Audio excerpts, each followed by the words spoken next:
Oke, baik. Selamat pagi kepada Bapak dosen dan teman-teman semuanya. Perkenalkan sebelumnya, di sini saya Putri Lorenza Simanjuntak dengan nomor NIM 3223321016 dari Prodi Pendidikan Sejarah.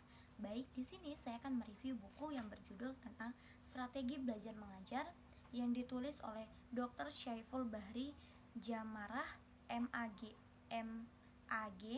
dan Dr. Handers Aswan Zain.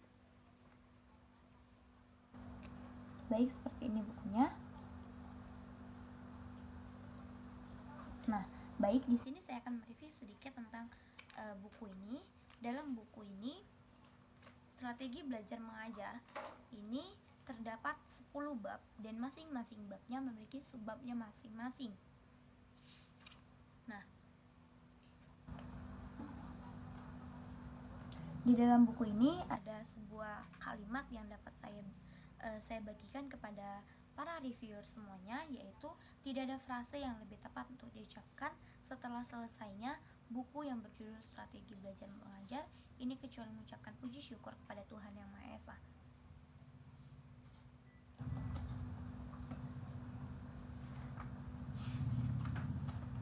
Baik, kita masuk kepada bab 1 ya. Bab 1 tentang pendahuluan, yaitu belajar mengajar adalah suatu kegiatan yang bernilai edukatif.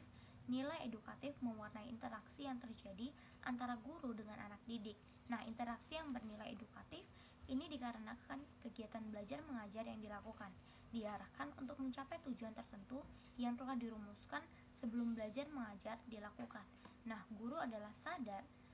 Guru dengan sadar merencanakan kegiatan belajar mengajar secara sistematif dengan memanfaatkan segala sesuatu guna kepentingan mengajar, dengan harapan yang tidak pernah sirna dan selalu guru tuntut adalah bagaimana bahan pelajaran yang disampaikan. Guru dapat dikuasai oleh anak didik secara tuntas dan dipahami secara baik oleh semua para peserta didik yang diajarkan. Seperti itu.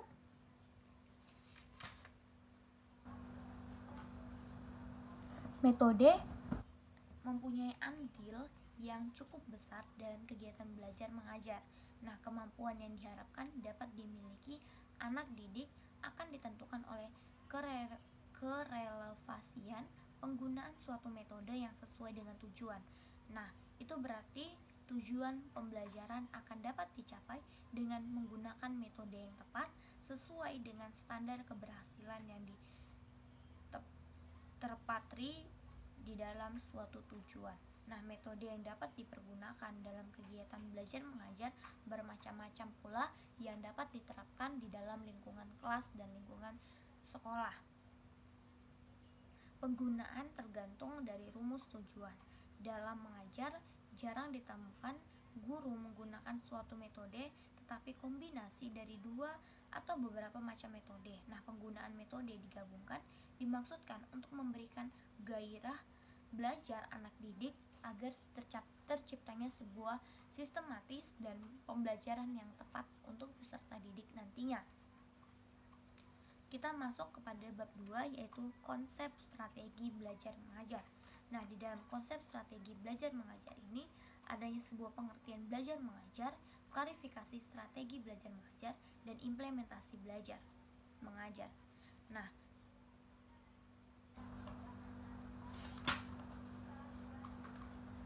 Nah, di dalam pengertian strategi belajar mengajar ini memiliki strategi atau suatu garis-garis besar haluan untuk bertindak dalam usaha mencapai sasaran yang tepat yang telah ditentukan. Dihubungkan dengan belajar mengajar, strategi bisa diartikan sebagai pola-pola umum kegiatan guru anak didik dalam mewujudkan kegiatan belajar mengajar untuk terciptanya sebuah tujuan yang telah digariskan atau yang telah ditetapkan.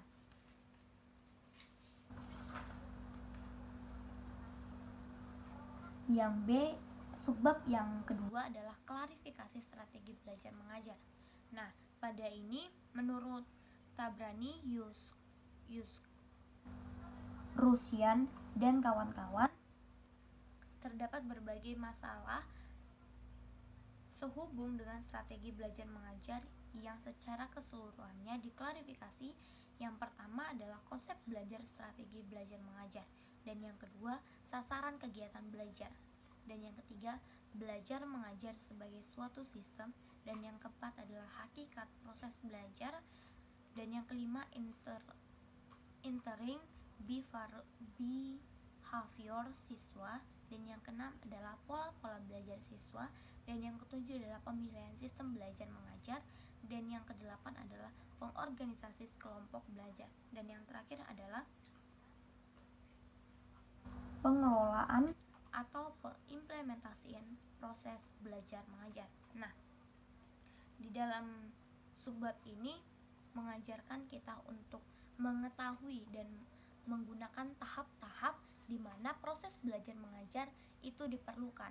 Tahapan yang pertama, tahapan yang kedua, dan sampai seterusnya, agar terciptanya sebuah ruang interaktif dan pengelolaan sistem kelas yang baik, dan diharapkan juga para peserta didik dapat memahaminya agar terciptanya sebuah kesinambungan antara pengajar dan para muridnya. Nah, subbab yang ketiga adalah implementasi belajar mengajar.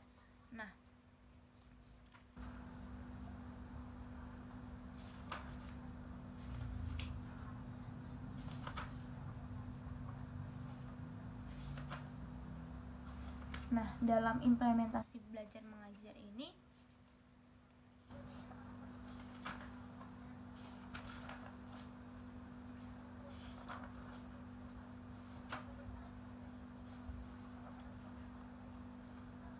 bagaimana kegiatan belajar mengajar terjadi di dalam kelas, yaitu yang pertama saya sudah jelaskan adanya sebuah tahapan-tahapan yang diperlukan dalam belajar mengajar di dalam ruangan kelas.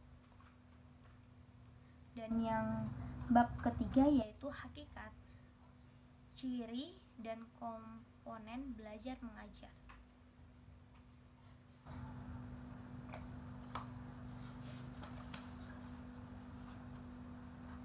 Nah, kegiatan belajar mengajar adalah suatu kondisi yang dengan sengaja diciptakan. Gurulah yang menciptakannya guna pembelajarannya untuk anak didik. Nah, guru mengajar anak didik yang belajar agar mendapatkan ilmu yang diajarkan kepada para peserta didiknya. Guru mengajar peserta didiknya, seperti itu. Guru sebagai alat atau mentor yang dimana dapat membantu para peserta didiknya untuk lebih memahami tentang materi-materi belajar yang ditetapkan, yang memiliki sistematiknya. Nah, di dalam bab 3 ini memiliki hakikat belajar, di mana hakikat belajar adalah kegiatan belajar mengajar. Anak adalah sebagai subjek dan sebagai objek dari kegiatan pengajaran. Nah, karena itu inti progres pengajaran tidak lain adalah kegiatan belajar anak didik dalam mencapai suatu tujuan pengajaran. Nah, tujuan pengajaran tentu saja akan dapat tercapai jika anak didik berusaha secara aktif untuk mencapainya. Keaktifan anak didik di sini tidak hanya dituntut dari segi fisik, tetapi juga dari segi kejiwaan.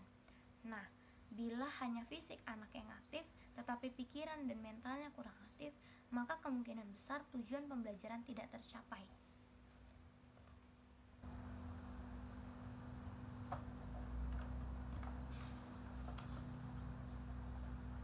Nah, di subbab yang selanjutnya itu adalah ciri-ciri belajar mengajar.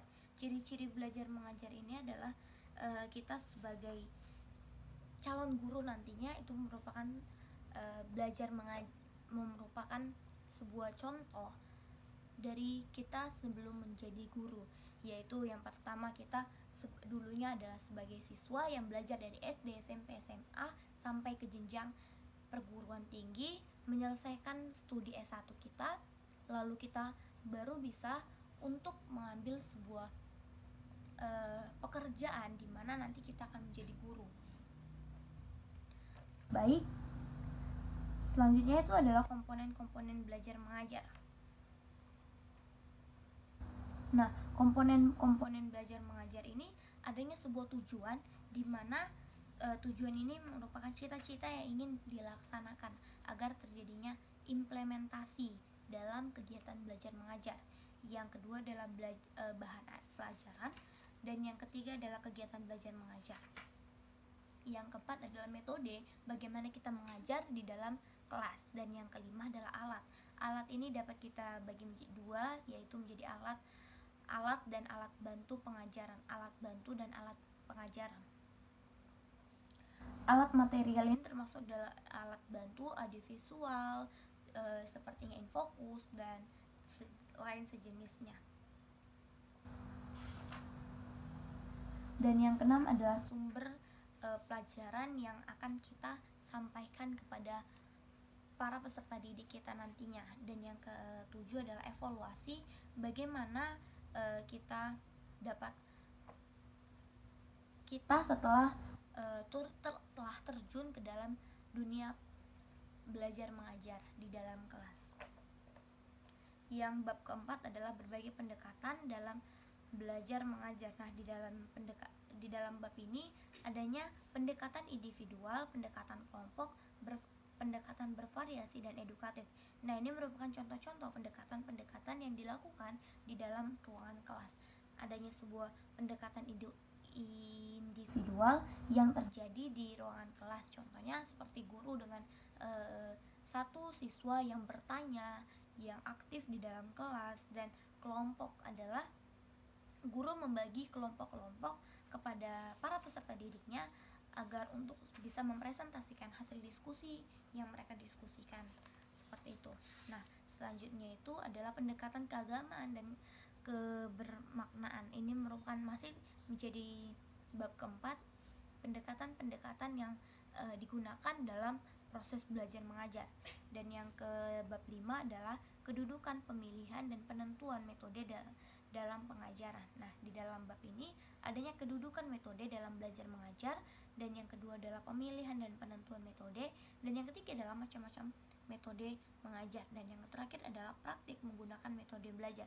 Nah, ini merupakan langkah-langkah bagaimana kita sebagai calon tenaga pengajar untuk bagaimana langkah-langkah yang akan kita lakukan sebelum kita terjun dan menggunakan metode yang kita miliki, yang kita telah susun agar belajar mengajar itu diharapkan adanya interaksi antara guru dengan peserta didik nantinya. Dan bab yang keenam adalah keberhasilan belajar mengajar. Nah, keberhasilan belajar mengajar ini adalah keberhasilan yang telah tercapai sampai dengan selesainya. Contohnya pada semester ini memiliki guru matematika. Nah, guru matematika ini memiliki satu semester dalam tahun ajaran. Jadi guru matematika ini menyelesaikan sampai tahun ajaran itu selesai. Nah, itulah bisa kita sebut dengan keberhasilan mengajar.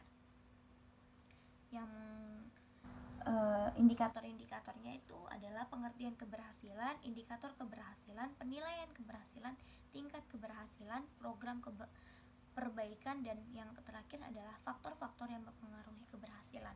Nah, ini merupakan langkah-langkah, atau bukan langkah-langkah sebenarnya, tetapi dapat kita indikatorkan bagaimana cara mengajar kita ini berhasil dan tidaknya. Dan yang ke-7 yaitu penggunaan media sumber belajar dalam proses belajar mengajar. Nah, di dalam subbab ini adanya sebuah pengertian media sebagai alat bantu, media sebagai sumber belajar, dan yang keempat adalah macam-macam media, dan yang kelima adalah prinsip-prinsip pemilihan dan penggunaan media, dan yang ketujuh adalah dasar pertimbangan pemilihan dan penggunaan media, dan yang terakhir adalah pengembangan dan pemanfaat media sumber. Di sini kita sebagai guru nantinya pasti memiliki media-media ajar yang kita gunakan nanti pada saat belajar mengajar di dalam kelas. Dan yang ke-8 adalah beberapa teknik mendapatkan umpan balik. Nah, sebab-sebabnya itu terdiri dari memancing apresiasi anak didik, dan yang kedua memanfaatkan teknik alat bantu yang akseptabel, dan yang ketiga adalah memilih bentuk motivasi yang akurat, dan yang keempat adalah menggunakan metode yang bervariasi. Nah, di sini kita nanti di dalam kelas, contohnya di dalam saat kita belajar mengajar, adanya sebuah variasi-variasi saat kita mengajar agar para peserta didik tidak ada kejenuhan, tidak bosan di dalam kelas. Dan yang bab ke-9 adalah pengembangan variasi mengajar. Nah, di dalam ini adalah indikator-indikatornya. Yang pertama, tujuan variasi mengajar. Mengapa variasi mengajar itu bisa membantu para peserta didik untuk dapat memahami media pembelajaran yang kita ajarkan dengan metode-metode yang telah kita siapkan.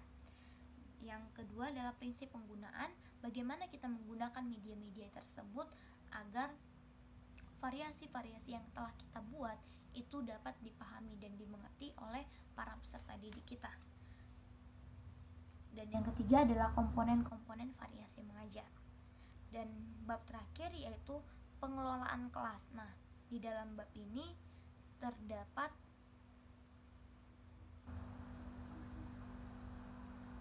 9 indikator-indikatornya, yaitu yang pertama pengertian pengelolaan kelas, yang kedua tujuan pengelolaan kelas, yang ketiga berbagai pendekatan dalam pengelolaan kelas, dan yang keempat prinsip-prinsip pengelolaan kelas, komponen-komponen keterampilan pengelolaan kelas, beberapa masalah pengelolaan kelas, dan yang selanjutnya penataan ruangan kelas, dan yang ke-8 yaitu pengaturan siswa, dan yang terakhir adalah pengelolaan kelas yang efektif agar ruangan kelas itu bisa lebih efektif dan lebih dipahami oleh para peserta didiknya.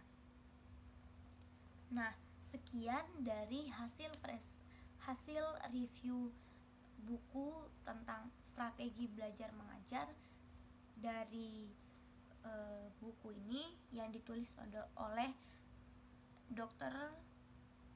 Dr. Syaiful Bahri